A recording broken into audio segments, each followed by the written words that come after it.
Hey, I just want to take a moment while I'm doing some editing.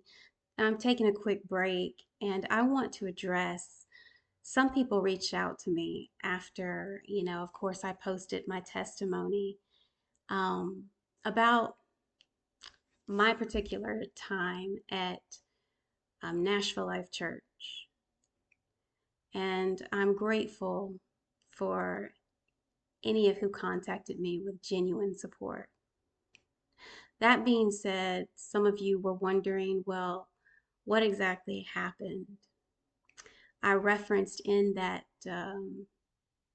portion of my testimony that there was harassment and sexual harassment that took place. And believe it or not, I'm still dealing with the repercussions of ongoing harassment. Yes.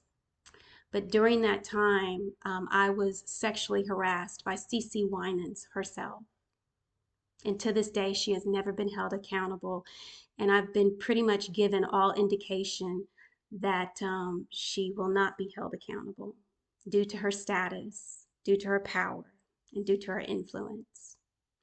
And I say this reluctantly. My hope and my prayer with coming out with this particular portion of my testimony is that any who have experienced abuse in any form at Nashville Life Church or any church would not feel like they are being silenced or condemned or even persecuted for having survived it. My particular sexual harassment came through meetings that I was called into that I felt like I had to take. During one of those meetings, that was to let me know an answer about something I was inquiring about.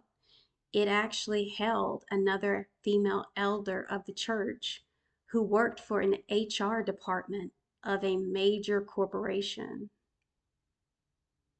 And when I came into that meeting, I had on a dress that came to my ankles, and I also had on I guess what you would call a overcoat that came past my knees. And when I came into that particular meeting, I was getting ready. I sat down and was ready to talk about the business at hand. And Cece proceeded to tell me to stand up. And I was like, okay. And some people might think, oh, that's not sexual harassment. I know I felt awkward and uncomfortable during it, and I tried to brush it off. And then later realized that is the very definition of sexual harassment with what I'm about to describe.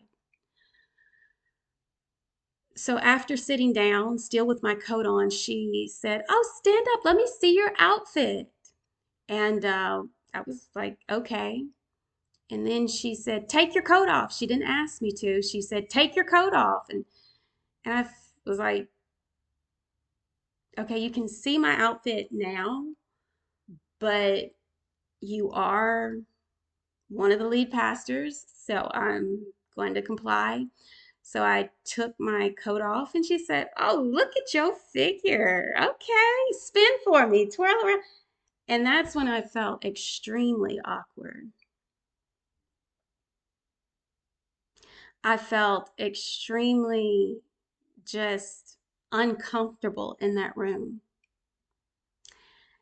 But I went ahead and complied because in my mind, I'm thinking these people wouldn't do anything to purposefully harm me, not in front of one another. But she kept talking about my body, my shape, and how much weight I had lost, and oh, how that dress fits you nice, and literally stayed on it for a while. She even asked the lady who sat in, who was an elder at the time at the church, and she said, doesn't her dress look nice? Yeah. And you could tell this lady was ready to move on. But she didn't say anything to Cece. She just said, yes, it's nice. And that's all she said. And Cece went on about my body and my outfit. And then finally I was able to sit down and we got down to business as far as talking about why the meeting, about the topic of the meeting that was at hand. The second sexual harassment that I went through was I was called into a meeting, an impromptu meeting. The one I just mentioned was a scheduled meeting. But I'd showed up for prayer on Saturday because they have Saturday morning prayer as a congregation, and I was there for prayer. And long story short, Jasmine Love, her daughter-in-law, had said something to Cece Winans. And in the middle of prayer, Cece had called for someone to call me out of prayer and tell her to come see me now.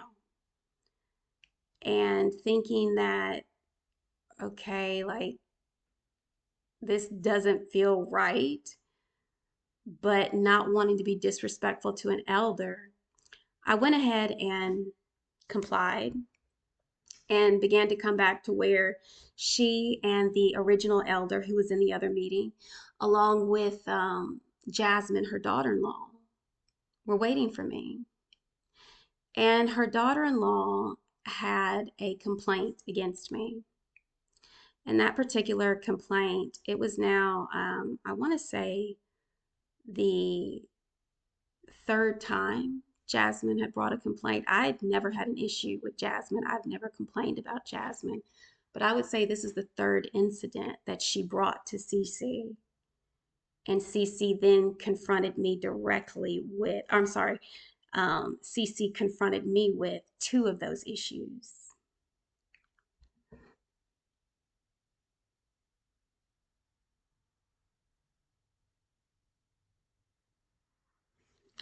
Long story short, this particular issue was one where Jasmine felt like I had slighted her when it came to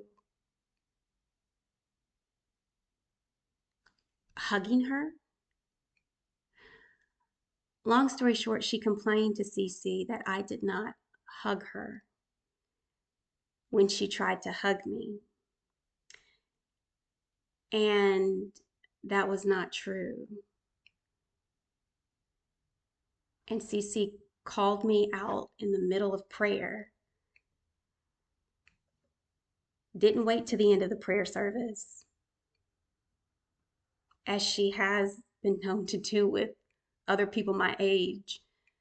Looking back on it, treated me like a child and said I need to come into her meeting right now and address this issue of Jasmine Love's complaint of you were mean when you hugged her. And when I got into that meeting, Cece had already formed her opinion that I was in the wrong and that she's tired of hearing complaints about me. And so far, these complaints had only come from Jasmine Love. So long story short, I explained myself and that that's not the case. I did not hug your daughter-in-law. Your daughter-in-law normally doesn't talk to me. And so she came up out of nowhere and just went in for the hug. And I normally do not hug people that I don't know. So I was taken aback and pulled back and pushed back, but then noticed, okay, you're trying to hug me, even though we don't know each other like that or talk like that. Okay, so then I went in and embraced her still, even though it felt very awkward. And that seems to be what she was offended over and brought to her mother in law's attention. And mind you, this was one of three different instances where Jasmine was offended and brought offenses to her mother in law, Cece Winans' attention. But what made this sexual harassment to me was Cece would not let me leave that meeting and made it clear you're not leaving this meeting until you hug her. And I remember thinking, I'm not holding this against her because this really does seem petty. But I also do not want to hug her right now. But it felt so awkward in that room, in the church, while the prayer service was still going on. And there was such tension in that room. And still, this elder who worked for an HR department was sitting there agreeing with everything CC was saying. I literally felt like I had no other option but just to comply. I did not want to touch this other woman, much less embrace her in an intimate hug. And CC said, no one is leaving until y'all hug. And she waited for us to touch one another and embrace each other in a hug until she was satisfied.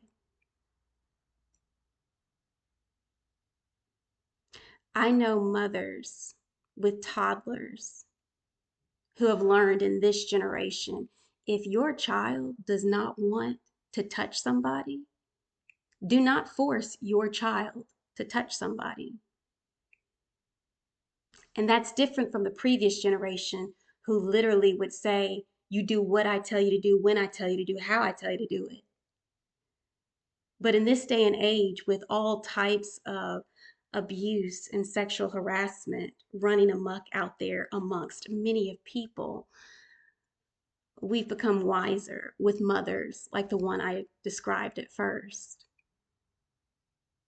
So once I finished hugging, like once we finished hugging to CC Wine and Satisfaction, then she allowed me to leave that room in that meeting. That is just 2 of the sexual harassment incidents when it came to my time at Nashville Life Church that some of you were asking about, as far as in, I'm assuming, concerned of, hey, what happened? And even telling me that you have your own testimonies of things that you felt like you survived while at that church. And my hope and my prayer for you all that have gone through abuse is that you are finding healing now, as you should be, especially if you've stepped away.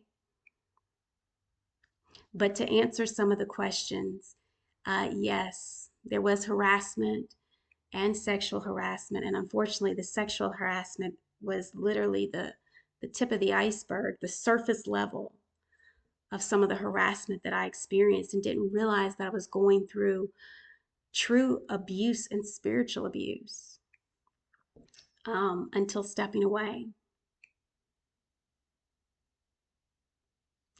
So my hope and my prayer in stating this and continuing to go public with my testimony is not one for just spreading gossip.